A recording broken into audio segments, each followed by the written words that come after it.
সাধারণ শিক্ষার্থীরা আন্দোলন করতেছে দেখেন।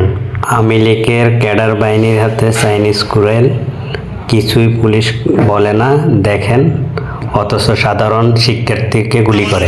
বিক্ষোভ মিছিল করার কথা ছিল, তখন আমাদের 16 শহরে থাকার কথা ছিল আমাদের, তখন আমরা 16 শহরে না গিয়ে দেখছি তারা এখানে অস্ত্র নিয়ে ককটেল নিয়ে এখানে বসা, আমরা ওইখানে না গিয়ে নিরাপদের জন্য আমরা এখানে করছি, তখন তারা এখানে অস্ত্র নিয়ে আমাদেরকে হামলা করছে, গুলি করছে। আমরা বাধ্য হয়ে আজকে লাঠিসোঁটা হাতে নিয়েছি। এটা আসলে আমাদের অধিকারের জন্য আদায় করতেছে, এখানে আমাদের ভিন্ন কোনো স্বার্থ নাই। আমরা 3টায় সমাবেশ দিয়েছি 16 ময়দানে, বাট ওরা 12টা থেকে এখানে অস্ত্র সজ্জ হকি স্টিক নিয়ে তারা সেখানে অবস্থান করছে। গুলিবিদ্ধ হয়ে ছাত্র 2 জন এবং পথচারী সহ 2 জন, টোটাল 4 জনের মৃত্যু হয়েছে। এটা মর্মান্তিক। আমার এখানে কাজ করতো ওয়েল্ডিংয়ের ওয়ার্কশপের কাজ করতো। ওর নাম মোহাম্মদ ফারুক। ওকে গুলি খাইছে। এদিকে ছাত্রলীগ আন্দোলন শুরু করছে আপনার ব্রিজের গোড়ায় আমাদের সামনে, ওখান থেকে আপনার গুলি করছে ওই জায়া পড়ছে ডিসপ্লে হোটেলের সামনে। এই দুই পক্ষে সংঘর্ষে বেশিরভাগ দেখা যায় আমাদের পুলিশের পরামানে আহত হয়, কারণ তাদের কাছে কোনো রকম অস্ত্র ছিল না, কোনো কিছু না, তাদের কাছে বাড়ি অস্ত্র ছিল। ছাত্রলীগ কি শুরু করলো, তারা এই আন্দোলনকে ধূলিসাৎ করার জন্য দেখেন কি করলো।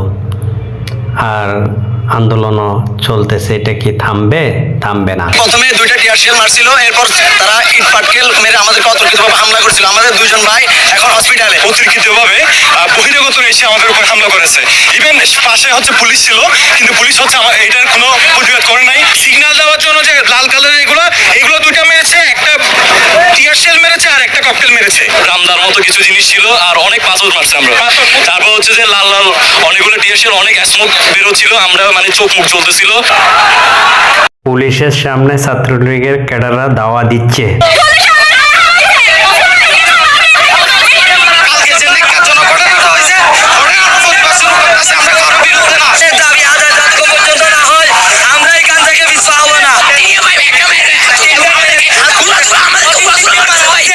কোটা বিরোধী নামধারী একটি সংগঠন, আমরা তাদেরকে আইডেন্টিফাই করেছি। তাদের বেশিরভাগই চিহ্নিত শিবির ক্যাডার।